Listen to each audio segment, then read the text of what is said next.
कोई गैर मुस्लिम भाई? जी हाँ।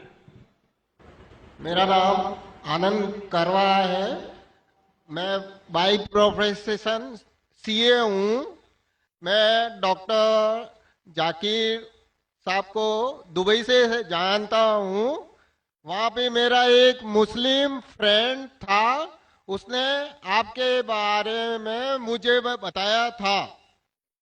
मैं आपका शुक्रिया अदा करना चाहता हूँ कि आपने इस्लाम के बारे में बहुत सारी भ्रांतियों को दूर किया है। मेरी मुसलमानों के बारे में जो अच्छी बातें हैं वो ये है कि मुसलमान लोग ज्यादातर झूठ नहीं बोलते हैं, किसी को धोखा नहीं देते हैं, दूसरे का पैसा भी नहीं खाते हैं। लेकिन मुझे एक बात मुसलमानों से कहनी है कि वो लोग गाय का मांस क्यों खाते हैं। आनंद भाई ने सवाल किया। वो कहते हैं कि वो मुझे दुबई से जानते हैं माशाल्लाह, और कई सालों से मेरे तकरीर सुन रहे हैं। मुसलमान अच्छे लोग हैं, सच बोलते हैं, झूठ नहीं बोलते खाते। लेकिन एक उनको मुसलमानों के बारे में एक चीज जो खटकती है कि मुसलमान गाय का गोश्त क्यों खाते, वो उनका सवाल है। मैं पहले बोलना चाहता हूं भाई साहब आनंद जी कि एक मुसलमान अच्छा मुसलमान रह सकता है 100% शाकाहारी होने के बाद भी। A Muslim can be a good Muslim even by being a pure vegetarian. शुद्ध शाकाहारी होने के बाद भी एक मुसलमान 100% अच्छा मुसलमान रह सकता है। लेकिन क्योंकि अल्लाह सुब्हानहू व तआला हमारा रब, हमारा खालिक, कुरान मजीद में अल्लाह ताला फरमाते हैं, सूरह माइदा में सूरा नंबर 5 आयत नंबर 1 में अल्लाह ताला फरमाते, उन 4 पायों जानवरों का गोश्त खा सकते हैं जिनकी हमने इजाजत दी है। अल्लाह ताला फरमाते सूरह नहल में सूरा नंबर 16 आयत नंबर 5 में कि आप कैटल का गोश्त खा सकते हैं।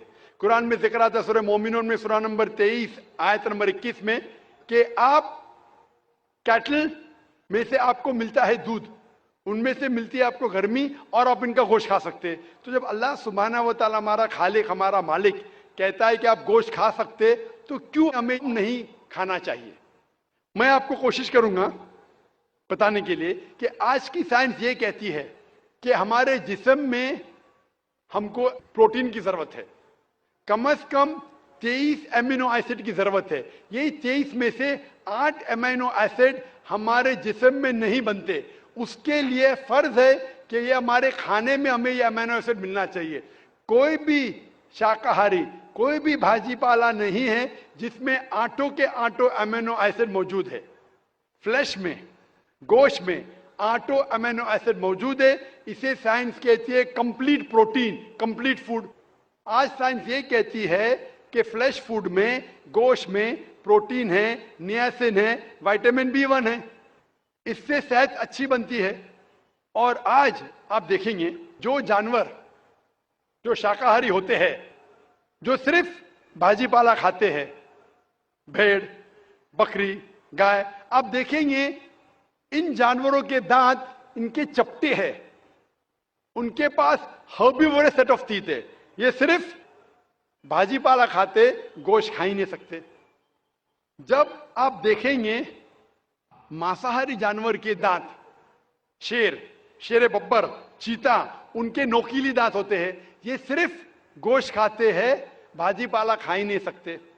जब आप अपने दांत आईने में देखेंगे तो भगवान ने, ईश्वर ने, हमारे खालिक ने हमें दोनों दांत दिया है, चपटे दांत भी दिया है और नोकीले दांत भी दिया है। अगर हमारा ईश्वर चाहता था कि हम सिर्फ भाजी पाला खाए तो ये नोकीले दांत क्यों दिया?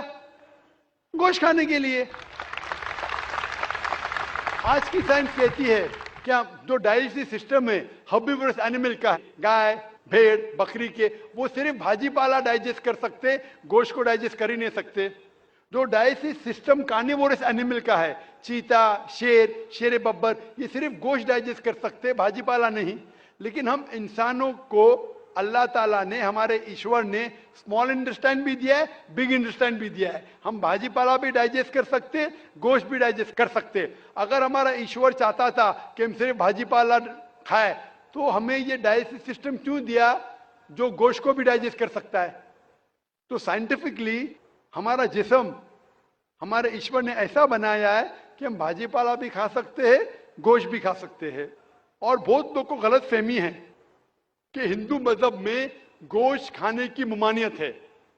भाई आप हिंदू है ना? हिंदू है। आपके नाम से लगता है आप हिंदू है हिंदू है ना सर?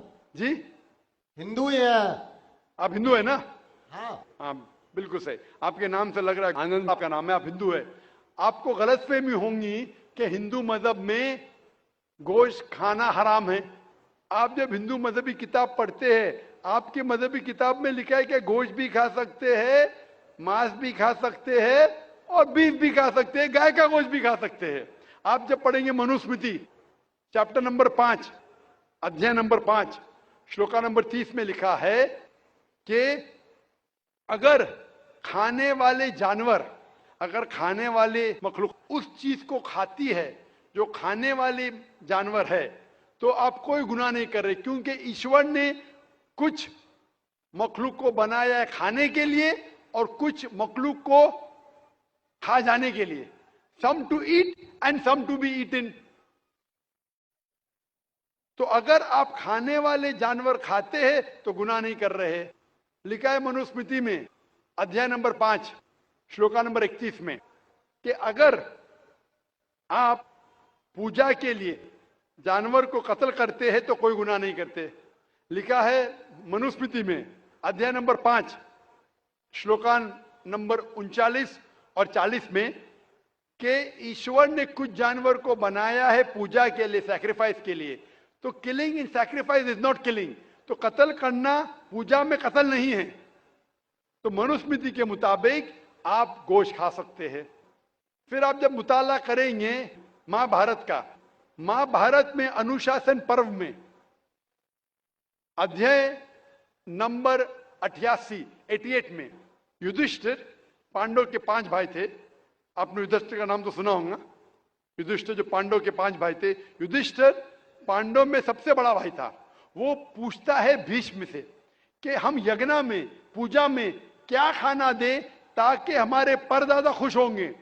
तो भीष्म कहता है अगर हम यज्ञ में, पूजा में चावल, बार्ली, सेब, भाजी पाला देंगे तो हमारे परदादा 1 महीने के लिए संतुष्ट रहेंगे। अगर हम मछली देंगे तो 2 महीने के लिए, अगर गोश्त देंगे 3 महीने के लिए, अगर खरगोश देंगे तो 4 महीने के लिए, अगर बकरी देंगे तो 5 महीने के लिए, अगर सुअर देंगे तो 6 महीने के लिए, अगर परिंदा देंगे तो 7 महीने के लिए, अगर हिरन देंगे तो 8 महीने के लिए, अगर बैल देंगे तो 11 महीने के लिए, अगर गाय देंगे तो पूरे 1 साल के लिए हमारे परदादा संतुष्ट रहेंगे। 1 साल। क्या दूध की बात कर रहे हैं सर? आप बफेलो देंगे, बफेलो तो 12 साल के लिए, अगर राइनोसरस देंगे या रेड मीट, लाल गोश्त, तो हमारे परदादा हमेशा के लिए संतुष्ट रहेंगे। पूरा मेन्यू है महाभारत में, हिंदू किताब में पूरा मेन्यू है। क्या चाहते हैं? भाजी पाला, मछली, गोश्त, खरगोश, हिरन, बीफ, बड़े का छोटे का सब है। आप अगर वेद पढ़ेंगे, वेद में भी लिखा है कि संत और साधु गोश्त खाते थे, गाय का गोश्त भी खाते थे। फिर आप क्यों कहते हैं कि गोश्त खाना हराम है? क्योंकि बहुत से हिंदू लोग बाकी मजाहिब से प्रसन्न हुए। मजहब से प्रसन्न होने के बाद कुछ मजहब मानते अहिंसा में, और वो समझते हैं कि जानवर को कत्ल करना गुनाह है। क्यों? क्योंकि जानवर में जान है, बाजी पाला में जान नहीं है, पेड़ पौधों में जान नहीं, इसलिए बाजी पाला खाना गलत नहीं है, लेकिन जानवर खाना गलत है। आज साइंस तरक्की कर चुका है और हम जानते हैं कि पेड़ पौधों में भी जान है। तो उनकी लॉजिक जरा बदल गई। हाँ हाँ जाकिर भाई, हम जानते हैं पेड़ पौधों में जान है, लेकिन पेड़ पौधे उनको दर्द का एहसास नहीं है, उन्हें दर्द नहीं होता। पेड़ पौधों को दर्द नहीं होता है और जानवर को दर्द होता है, इसीलिए जानवर खाना बड़ा गुनाह है, पेड़ पौधे खाना कम गुनाह है। आज साइंस फिर से तरक्की कर चुका है। तरक्की करने के बाद आज साइंस ये कहती है कि पेड़ पौधों को भी दर्द होता है, लेकिन उनकी दर्द की आवाज आपको सुनाई नहीं देती।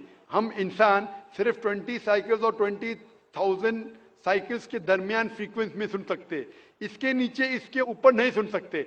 वो चीखते हैं लेकिन हमें उनकी आवाज सुनाई नहीं देती। तो एक शख्स ने मुझसे सबसे ज्यादा बहस किया और कहा कि जाकिर भाई, मैं मानता हूं कि पेड़ पौधों में जान है, पेड़ पौधे को दर्द होता है, लेकिन पेड़ पौधों में सिर्फ 2 या 3 सेंसेस है, जानवरों में 5 सेंसेस है, इसलिए जानवर का कत्ल करना बड़ा गुनाह है। तो मैंने उससे पूछा कि अगर आपका भाई पैदा होता है 2 सेंसेस कम के साथ, वो सुन नहीं सकता है और बात भी नहीं कर सकता है, गूंगा है और बहरा है, जब वो बड़ा होता है और अगर कोई इंसान उसका कत्ल करता है, तो क्या आप जाके कहेंगे जज से, मिलॉर्ड कातिल को कम सजा दो क्योंकि मेरा भाई गूंगा था, बहरा था, वो सुन नहीं सकता था, बात नहीं कर सकता था? आप तो कहेंगे कातिल को डबल पनिशमेंट दो, मेरा भाई तो मासूम था, ना सुन सकता था ना बात कर सकता था। इस्लाम में 2 सेंसेस लेस और 2 सेंसेस मोर नहीं। इस्लाम में अल्लाह ताला फरमाते सूरह बकरा में सूरह नंबर 2 आयत नंबर 168 में 168 में, eat of the good things which Allah has provided you, जो अच्छी चीज आपको आपके अल्लाह ने दिए उसको आप खा सकते हैं। तो आप अगर मुताला करेंगे मजहबी किताबों का और साइंस का, गोश्त खाना कोई गलत नहीं है और मुझे खुसूसन कोई गिला शिकवा नहीं अगर गैर मुस्लिम, अगर हिंदू गोश्त नहीं खाते, मुझे कोई गिला शिकवा नहीं, क्योंकि अगर सब हिंदुस्तानी गोश्त खाने लगेंगे तो हिंदुस्तान में गोश्त का भाव बढ़ जाएगा। आज महंगाई का जमाना है, पेट्रोल का भाव बढ़ रहा है, सब हिंदुस्तानी गोश्त खाने लगेंगे तो गोश्त का भाव भी बढ़ जाएगा। तो मुझे कोई गिला शिकवा नहीं आप अगर गोश्त नहीं खाते, लेकिन अगर आप ये कहेंगे कि गोश्त खाना गलत है तो आपको आपकी मजहबी किताबों के बारे में नहीं पता है और साइंस का भी नहीं पता है। अगर आप कहेंगे किसी की जान नहीं लेना चाहिए तो आप 2 मिनट भी जी नहीं सकते। हम जो सांस ले रहे हैं ये जर्म्स है, जर्म्स में भी जान है, आप सांस लेने से उनका कत्ल कर रहे तो आप जी नहीं सकेंगे। इस्लाम में यह है कि जो चीज की इजाजत है वो आप खा सकते, जो हराम है उसको नहीं खाना चाहिए। Hope that answers the question.